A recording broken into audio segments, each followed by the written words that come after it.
गरीब भाई की अमीर बहन। किशोर और पिद्दी दो भाई बहन थे। पिद्दी बहुत खर्चीले स्वभाव की थी। वो जितना कमाती अपने ऐशो आराम में पैसे उड़ा दिया करती। लेकिन किशोर समझदार था, घर को साथ लेकर चलना जानता था। अपनी बहन के जितना कमाता तो नहीं था, लेकिन फिर भी वो किसी तरह घर का खर्च चला लेता था। एक दिन पिद्दी किशोर से कहती है, किशोर, तुम थोड़ा ज्यादा क्यों नहीं कमाते? मेरे दोस्त रोज मेरा मजाक उड़ाते हैं। अरे बहन, मैं कोशिश तो कर रहा हूँ। अच्छा सुनो, अगले महीने रक्षाबंधन है, मुझे सोने का हार चाहिए, इससे कम कुछ भी ना लूंगी। अरे दिला दूंगा बहन। किशोर को पूरी रात नींद नहीं आती। उसके दिमाग में बस ये चल रहा था कि उसकी माली हालत इतनी बिगड़ चुकी है, अब वो सोने का हार कहाँ से लाएगा। अगले दिन किशोर सुबह सुबह घर से ये बोलकर निकल गया कि पिद्दी, मैं गांव से बाहर जा रहा हूँ, कुछ दिन घर नहीं आऊंगा।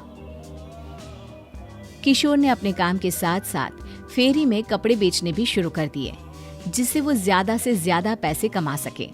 रात में वो एक बिल्डिंग की चौकीदारी भी करने लगा। अपने काम से थोड़ा बहुत समय निकालकर बस कुछ घंटे की नींद ले पाता था।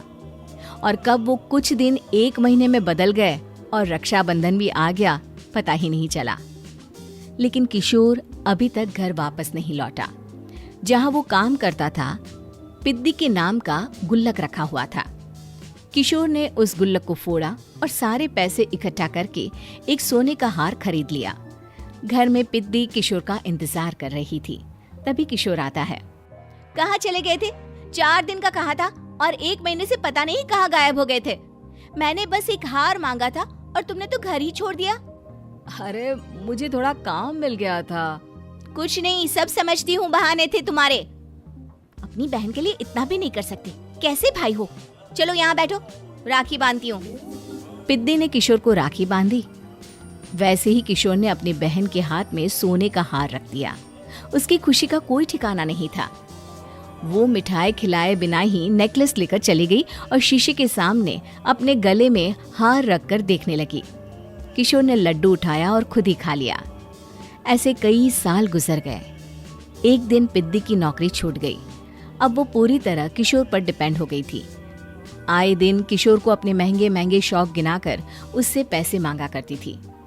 किशोर, कुछ पैसे देना, मुझे पार्लर जाना है। किशोर बिना कुछ बोले उसे पैसे दे देता। ये क्या, 500? अरे इतने में तो मुझे पार्लर में एंट्री मिलेगी बस। अच्छा, देता हूँ ना ज्यादा। अरे कैसे भाई हो, अपनी बहन के लिए इतना भी नहीं कर सकते। किशोर ने जेब से 2000 का नोट निकाला और उसे दे दिया। किशोर गरीबी में रह लेता था, लेकिन अपनी बहन को कभी कोई कमी नहीं होने देता था। बेटा, पिद्दी तुम्हारी बहन है, उसे कभी किसी चीज की कमी मत होने देना और उसका ध्यान रखना, क्योंकि भाई का फर्ज होता है अपनी बहन का ध्यान रखना। किशोर ने माँ की कही ये बात हमेशा के लिए याद कर ली थी। शायद माँ की इसी बात की वजह से किशोर पिद्दी की हर जिद पूरी करता चला आ रहा था। किशोर, आज मैं अपने दोस्तों के साथ पार्टी करने जा रही हूँ, मुझे कुछ पैसे दो ना। किशोर पिद्दी को समझाता है, लेकिन पिद्दी नाराज होकर चली गई और अपने कमरे में सुबक सुबक कर रोने लगी। किशोर अपनी जेब से कुछ पैसे निकालता है और पिद्दी को दे देता है। किशोर खुद कभी अच्छे कपड़े नहीं पहनता, लेकिन पिद्दी को राजकुमारी की तरह रखता। पिद्दी के जाने के बाद किशोर अपने काम पर निकल गया। एक तरफ पिद्दी अपने दोस्तों के साथ मस्ती कर रही थी, तो वहीं दूसरी तरफ किशोर पैसे कमाने के लिए कड़ी मेहनत कर रहा था। कुछ और दिन ऐसे ही बीत गए। एक दिन पिद्दी एक लड़के को लेकर घर आई और उसे किशोर से मिलवाया। किशोर, मुझे इस लड़के से शादी करनी है, लेकिन इनके मम्मी पापा बोल रहे हैं कि उनको दहेज में एक कार चाहिए, तभी वो मेरा और पंकज का रिश्ता कबूल करेंगे। लेकिन बहन, कार खरीदना कोई सब्जी खरीदने के बराबर तो नहीं है। अरे कैसे भाई हो तुम, अपनी बहन के लिए इतना नहीं कर सकते? देखो, मैं ज्यादा इंतजार नहीं कर सकती, तुम्हें 1 साल में मेरे लिए कार खरीदनी ही होगी। अच्छा पंकज, एक काम करो, कल तुम अपने माता पिता को घर बुला लो, मैं उनसे तुम्हारे और पिद्दी के रिश्ते की बात कर लेता हूँ। अगले दिन किशोर के छोटे से घर में पंकज और उसके माता पिता आते हैं। बेटा, तुम्हारी बहन ने हमारी शर्त तो बता ही दी होगी। जी।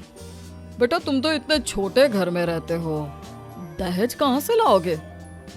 मैं अपनी बहन की खुशी के लिए सब कुछ कर सकता हूँ। पंकज और पिद्दी का रिश्ता तय हो जाता है। किशोर अब अपनी क्षमता से 4 गुना ज्यादा काम करने लगता है। सुबह सबके घरों में न्यूज़पेपर फेंकता, दिन में मजदूरी करता और रात में चौकीदारी करता। खूब मेहनत करके किशोर ने अपनी बहन की शादी के लिए पैसे जुटा लिए। उसने अपनी बहन के लिए कार खरीद ली। जब वो पिद्दी के ससुराल वालों से मिलने गया तो उन्होंने किशोर से और पैसों की मांग की। इस बार किशोर हार चुका था। पिद्दी माफ करना, मैं तुम्हारी शादी उस लड़के से नहीं कर सकता। वो लालची लोग हैं, उन्हें सिर्फ पैसों से मतलब है। देखो किशोर, मैं पंकज से ही शादी करूंगी। क्योंकि पिद्दी ने तो किशोर की बात न मानने की जैसे कसम खा रखी थी। किशोर ने पंकज को घर बुलाया। पंकज, तुम अपने माता पिता को समझाते क्यों नहीं हो? भैया, वो हमारी शादी के लिए मान गए, मेरे लिए तो यही बहुत बड़ी बात है। हम एक काम कर सकते हैं, दहेज की रकम में से कुछ पैसे मैं आपको दे देता हूँ। अरे लेकिन समाज वाले क्या कहेंगे? अरे जब दुनिया को पता चलेगा तब ना। अच्छा, कुछ पैसे मैं अपने मालिक से कर्ज में ले लेता हूँ। कुछ पैसे पंकज देता है, कुछ वो कर्जा लेता है और अपनी उम्र भर की कमाई वो अपनी बहन की शादी में लगा देता है। आखिर में पंकज और पिद्दी की शादी हो जाती है। पिद्दी की विदाई के बाद किशोर बिल्कुल अकेला पड़ जाता है। अब उसका कमाने में भी मन नहीं लगता। उधारी वाले रोज घर में आकर बैठ जाते हैं। अरे किशोर, अब तो पिद्दी की शादी को 5 साल हो गए, अब तो हमारा पैसा लौटा दो। चाचा, पिद्दी के जाने के बाद किसी भी काम में मन नहीं लगता। अरे तो हमारा पैसा कैसे वापस मिलेगा? जी, कुछ करता हूँ मैं। किशोर के ऊपर बहुत सा कर्जा चढ़ गया था, इसलिए उसने तय किया कि वो ये घर बेचकर सबके पैसे लौटा देगा। अगली सुबह शहर के किसी साहूकार को उसने अपना घर बेच दिया और सबके पैसे लौटा के वो गांव छोड़कर चला गया। पिद्दी ने शादी के बाद कभी अपने भाई का हाल तक नहीं पूछा। किशोर को फर्क नहीं पड़ता था, बस ससुराल में उसकी बहन खुश है ये जानकर उसे खुद की खुशी मिलती थी और ये सोचकर कि उसने माँ से किया हुआ वादा पूरा कर दिया।